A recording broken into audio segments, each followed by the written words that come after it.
Hello, everyone, and welcome to another episode of From the Mount, a podcast right here from Mount Perrin Christian School. It is great to be with you. My name is Syndi Kyle, the host of today's episode. On my left, the one, the only Viola Lussier, co-hosting. Hello. Welcome, Viola. Yes, Yeah, thank good you. to have you back in the saddle. And then, of course, to my right, for people who may or may not know, our guest today is Syndi Kyle. For full disclosure, Do you know her? yeah, it's my wife is joining us here in the studio. This could go sideways fast. And so we got to make sure we stay on the rails with this podcast today. But if you are a first-time listener, welcome to our podcast. This is a podcast from Mount Perrin in which really, our focus and our goal has always been to communicate truth, to hopefully provide great resource for our parents, and to do so through the lens of a biblical worldview. And so we hope to continue to do that today with this episode. And so this episode is going to be part of a larger series. Viola, you and I have talked about this, and it's something that's, I think, really important in our community. Very important. And so we're talking about kids, we're talking about raising kids, and of course, if you're listening to this, more than likely you have kids and you're raising them, or you're looking back on kids that you have raised and thought, what have I done wrong? No. And so we're going to kind of foundationally to this is going to be some books that I'm gone through, that you have gone through, and so we're not here to necessarily promote a book, although these are three fantastic books, and we're not going to really spend a whole lot of time talking about these books, at least in this particular episode. But we are going to talk about the content based on those books, and today's episode is going to focus on girls, on daughters. Yes. And of which you and I know both about, right? Right. Well, I'm excited because I have two daughters who are in the middle of, one is in high school, one is in middle school. Both are special ages, high school and middle school. And you guys have had daughters go through school and are now in college, about to be out of college, right? And so just wanted to really get your opinion on looking back on it, just kind of what did you guys want, not like, hear, great advice, things like that? Because I would say, and Syndi, you've been in the classroom, so you can see this too. The way probably 20, 30 years ago, girls were viewed in a school context has morphed dramatically from what it is now. Absolutely. And so if you're thinking about this as like, well, back in my day, I don't think you can apply the same things because of all the social and educational and all the other things that are happening right now. All those pressures have really changed girls and how they are right now in this day and time. So I'm super excited because hopefully I can interview you guys, which is really fun if you ever get a chance to talk to the Kyles.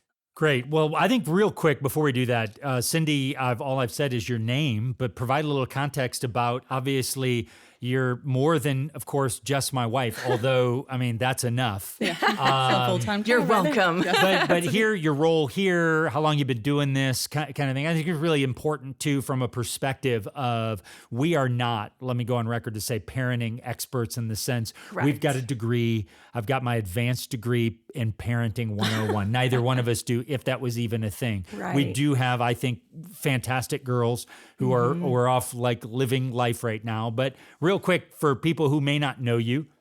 Well, I have taught high school for 7 years, and coached girls, which is a whole different, way of seeing them for a very long time. I'm not coaching presently, but coached for a long time too. So, but I teach, high school level courses.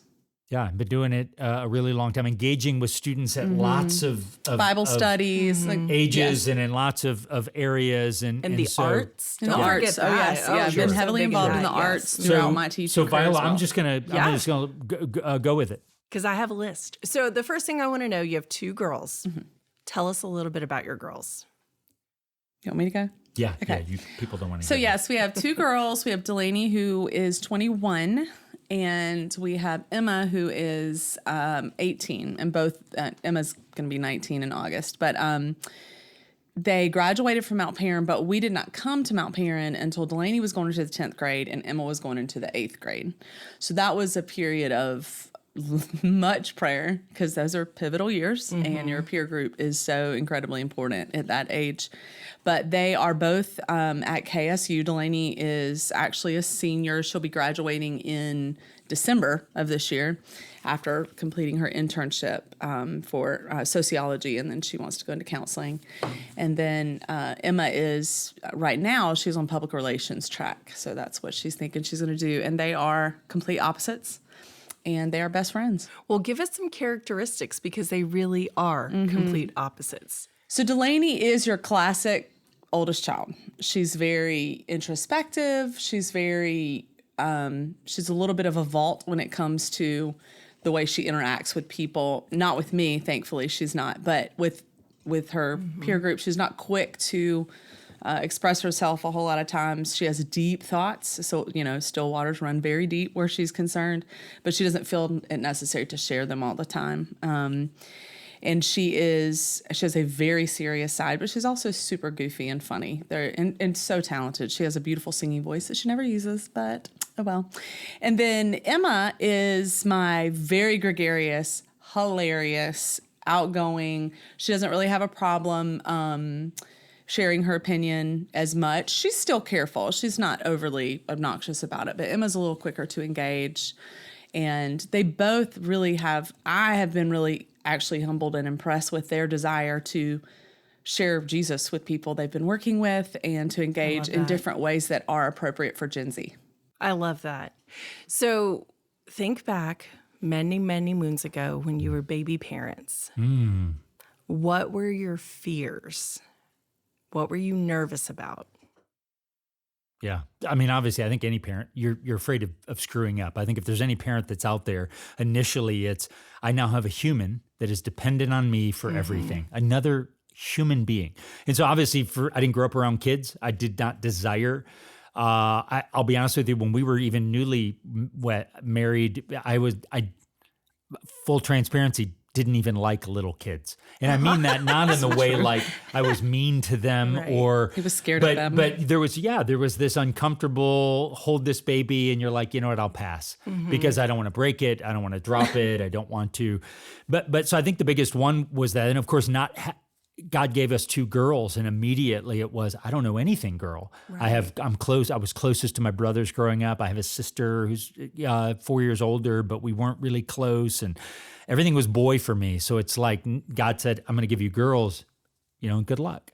And so there was obviously how am I going to really be able to do this? And not only that, look back and go, are they ready for the world? Right. I don't, those are general fears. I was scared of everything. I was scared they would be mean girls when they grew up. I was scared they'd be the victims of mean girls when they grew up. I was afraid they would go off the deep end when they became teenagers. I was afraid that mostly when they became, young adults, they would walk away from the faith, because I grew up in a faith-based environment and saw so many of my contemporaries do that. Yep. And so I was terrified. All of it, scared me. I feel both of what y'all are saying, and especially just little things like, God, please let them be good at math. Yeah. Jesus, because that's hard. And then let them be able to write also. I mean, some of the things that I prayed for, God was like, this girl, like, what is she doing? Why are you even talking to me about this? I got it.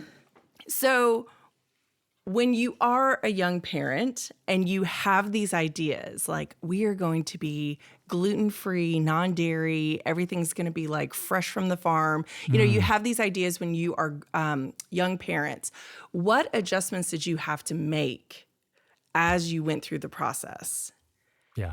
I'll just say this, and I'll let her answer the question. The first thing and this is really, really, really important, and it seems obvious, but we ignore this, that obviously if you have more than one child, you have to recognize your kids are different. And we always say that, But the reality is we say that, oh yeah, my kids are different, but yet we still try to parent them in the exact same way. Correct. We try to apply everything with our oldest to our youngest. And it just, which does not work. Well, copy, right click, copy paste. And we're like, why isn't this working? It worked beautifully on my first child. It's recognizing not only that I have different kids, but those expectations you've set. Well, these are my expectations. Man, you better be flat. You better understand God's given you very unique and different kids. Get to know them and parent them accordingly. And that's a really big, because this whole gluten-free, nothing wrong with all that. Yeah. But it isn't the same, and it doesn't always, your kids don't respond the same. And so I think the first big thing is saying, all right, you look at your spouse, and say, do we know our kids? We got to, and then are we prepared to take two different parenting approaches? So I actually want to pause on what you said, because that's brilliant. We don't take time to get to know our kids. Yeah. So talk to me real quick before we swing back over to Syndi. Talk to me about, how did you as a dad get to know your daughters? Yeah. Well, here's the thing that I think is it's not just time with your kids, it's what time you're having with your kids. Sitting down and watching Barbie movies, which I did, I could sing a dozen Barbie songs for you right now. That's important time, but that's not really get to know you time. Right. And so a lot of times it's like, well, I took my daughter to the movie. We went and we did. Those are all great, but if you're listening, whether you're a dad or a mom, time has to be quality time. And so what I started really early doing was dating my daughters. I mean, we would go one-on-one on dates when they were little girls, and it would be me and them, no phones, wasn't movies. It was, we're going to sit down for dinner. We're going to sit across from each other. I'm going to treat you like a godly, princess, and we're going to talk. We're going to talk about whatever you want to talk about. I'm going to look you in the eyes, and we're going to engage in meaningful conversation. And I'm going to do that with each of them. Sometimes we did the double date, but I'm going to do that with each of them. And I'm going to really get to know them, and the things that are important to them, they have to be important to us. And I know we don't want to overemphasize. There's a balance there. So you don't want to see if they're melting down over something and you make a mountain out. We got to be careful. But we also have to know they're 7, and I want to make sure I'm really involved. And so it is making sure that you're not just going, well, we went and saw their favorite movie. Well, that's great, but you sat next to each other and you looked at a giant screen. Right. And there was Did you no really talking. find out what are their hopes and dreams as a little girl? Because what she says she wants to be at 7 actually says something about her. And so although she may not be that says something about where her heart is, where her focus is, and it also should shape for you the direction that you take as a dad or a mom. Well, if she's setting herself up to be a famous TikToker, what kind of TikToker does she want to be? Right. And how do I need to shape the dialogue and conversation moving forward? And again, hear me, if your daughter wants to be a TikToker, it's not, life isn't over. But those are things that we should listen to and go, okay, that should speak to how I am shaping my parenting, and how I approach it. So for me, that was a big part of getting to know them, and then realizing, wow, what my older daughter responded to, not the same as my younger daughter. Right. How did she respond to that? How did she respond when I had a certain tone, or I asked that question? Ooh, that struck a chord. I need to make a note of that. And then oftentimes it was my wife saying, Steve, pay attention. Do you not see this? Yeah, you need that too. Yeah, for sure. The balance. Yes. So Syndi, talk to me about what adjustments you had to make between younger Syndi as a parent and then as you went through. I think it was starting to focus on the right things. You do get so caught up in all the, will they be good at this and that and the other? And I started to ask myself, what am I expected to do as a woman that is pursuing a relationship with Jesus in relationship to my kids?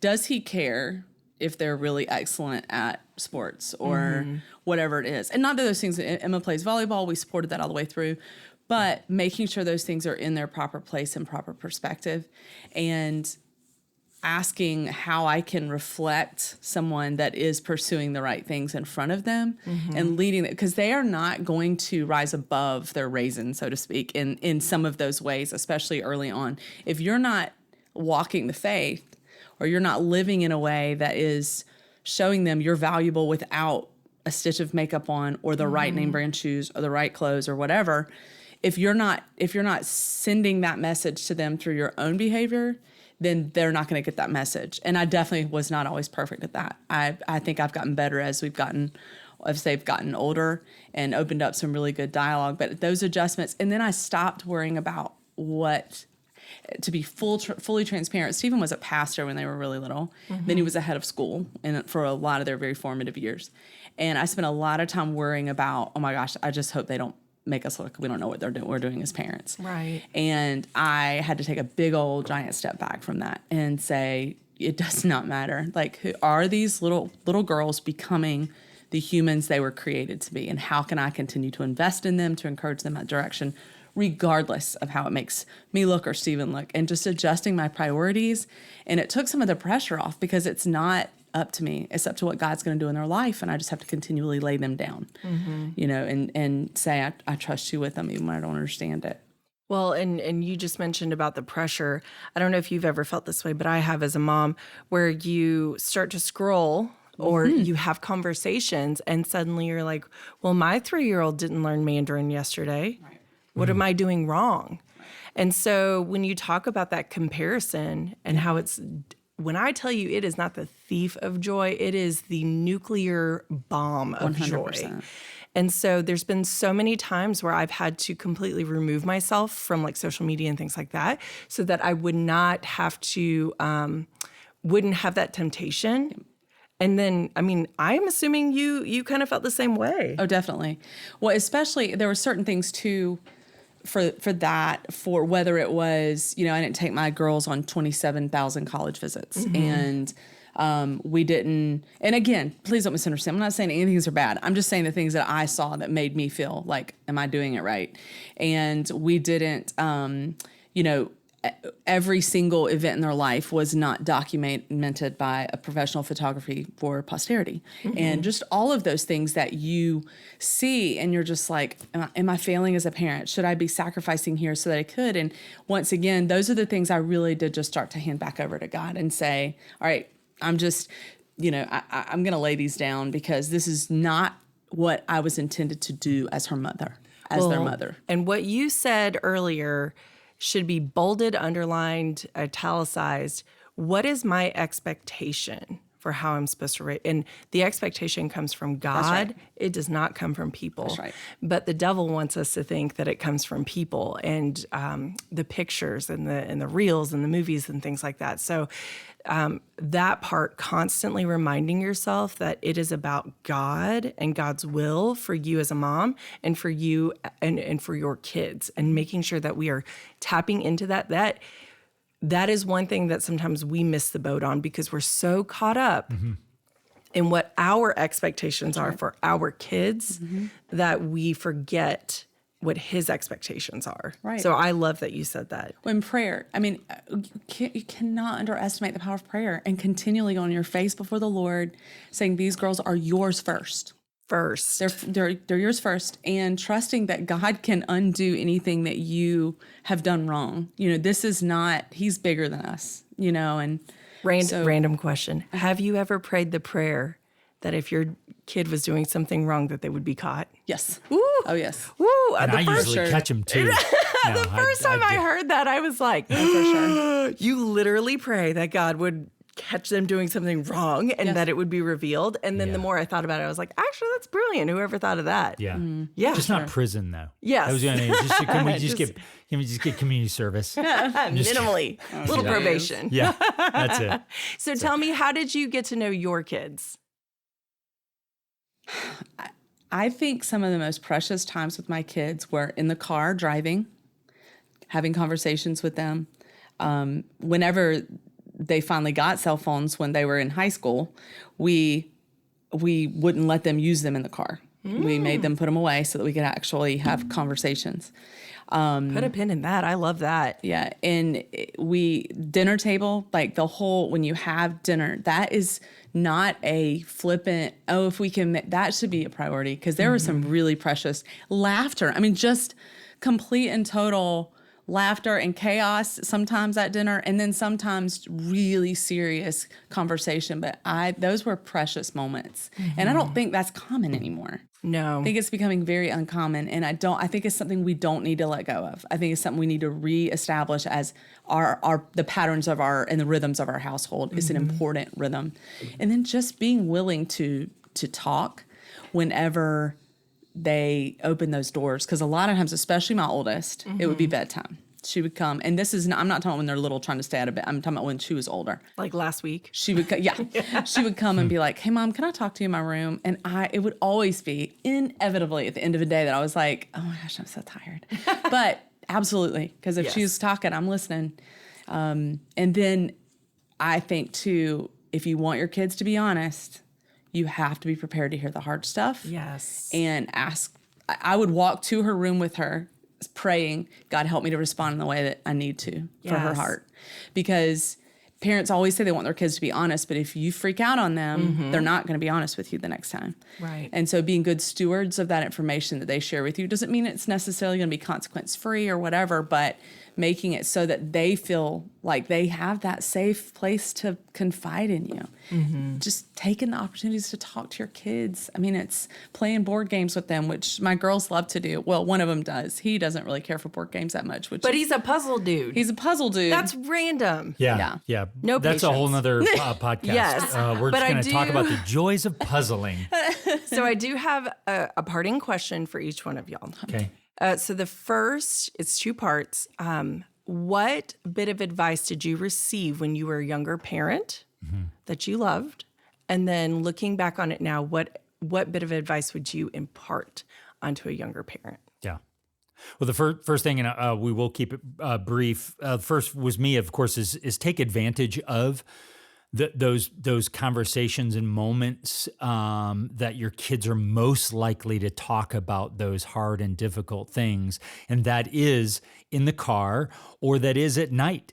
Those are times that I think we often, and it's the times that we're most distracted. And I don't mean it's easier to give the kid the iPad or as opposed to saying, we're actually going to have rules early on. We don't do those in the car unless it's like a 30-hour trip because you're going to, then of course you're going to need some of those. But I'm talking about the rides home, 20 minutes from school, that and partner with that. Don't accept the simple answer.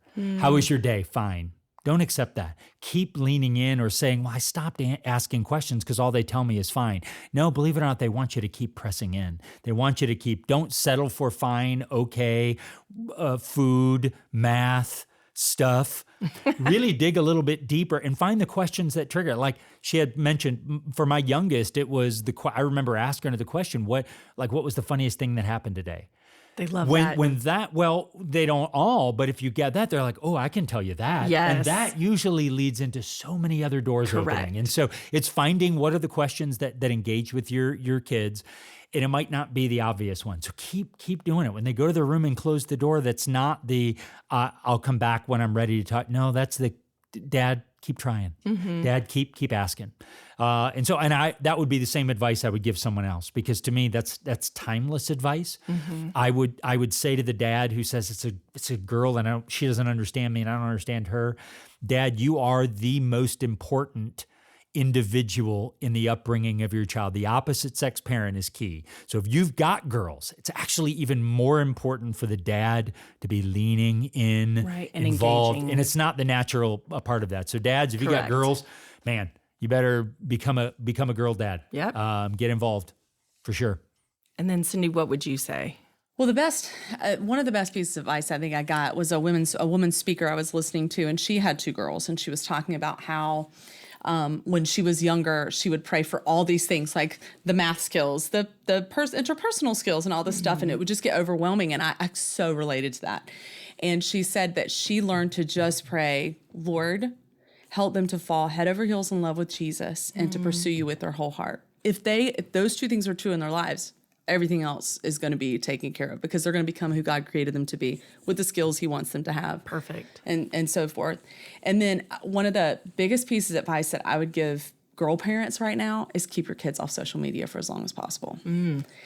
Look at the data And it's hard. You got to ask yourself, though, and please understand, I'm not coming at this from a place of judgment at all.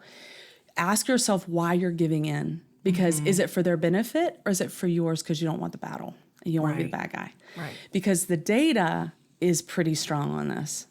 That would be something that I would say. And then the last is just to resist guilt-based parenting. Like from your own guilt and then trying to incite that and motivate them through using guilt in your children. Both of those things are really destructive to the parent-child relationship. And so I love that. It's good. Great and I'll job. just say this too, Viola. Yeah? This is the beginning of this conversation. So, of course, if you're listening and wondering, there's going to be more as we go through this book, Raising Worry-Free Girls. We're going to actually talk about the anxiety and worry that really defines girls today. So we're actually going to talk more about that. And so look for that podcast. Also, if you haven't seen it already or it's not posted, make sure you listen because we're going to talk a little bit more about this specifically related to girls. And so I'm actually looking forward to that conversation. I think it's going to be a really, really good conversation. I love it.